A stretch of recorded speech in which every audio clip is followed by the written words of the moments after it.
MRT Jakarta terus berinovasi untuk mempersingkat waktu antrean penumpang di pintu masuk, utamanya pada saat jam sibuk. Seperti apa langkah yang ditempuh? Berikut laporan jurnalis Kompas TV Dian Silutonga. MRT Jakarta punya wacana menambah sistem pembayaran tiket dengan tokenisasi.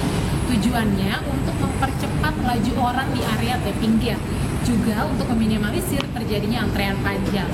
Tapi apakah wacana tokenisasi ini akan efektif dan juga disukai oleh pengguna?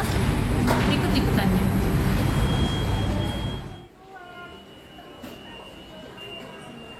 MRT Jakarta tengah berupaya mengembangkan sistem pembayaran tiket ke arah digitalisasi, agar waktu transaksi di pintu masuk dan keluar area stasiun menjadi lebih singkat untuk meminimalisir antrean panjang penumpang, apalagi pada jam sibuk.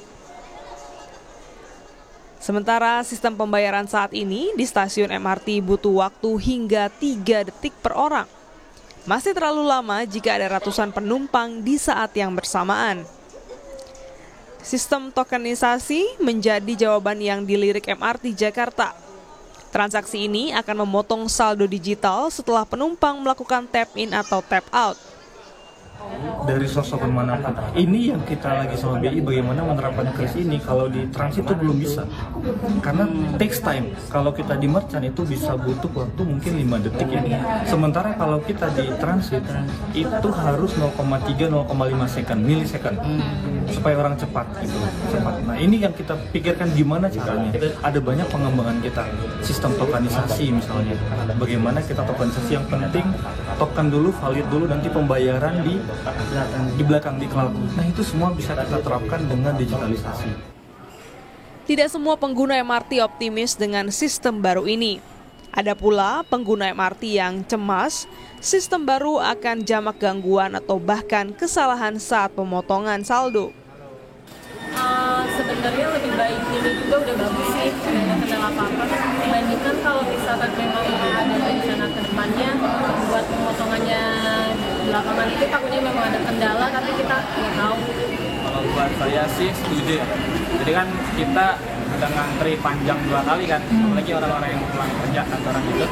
Jadi ya buat meminimalisir antrian panjang, jadi ya harusnya waktu keluar aja. Sistem tokenisasi sudah lebih dulu diterapkan pada transportasi publik di Jepang dan Singapura. Sementara pada MRT Jakarta, penggunaan uang elektronik ternyata lebih populer dibanding penggunaan uang digital maupun kris. Bank Indonesia mencatat transaksi pembayaran digital di Indonesia tumbuh akseleratif dengan penggunaan kris sebanyak 294,1%, uang elektronik sebanyak 134,8% dan digital banking mencapai 19,1% per tahun. Dengan demikian, pergeseran sistem pembayaran ke sistem tokenisasi harus diiringi sosialisasi dan adaptasi antara MRT Jakarta dengan para konsumennya. Dan seiring itu pula, MRT Jakarta tetap memperjuangkan kepercayaan dan kepuasan para penumpang dengan menjaga sistem tokenisasi selalu bekerja optimal. Dian Silutonga, Kompas TV, Jakarta.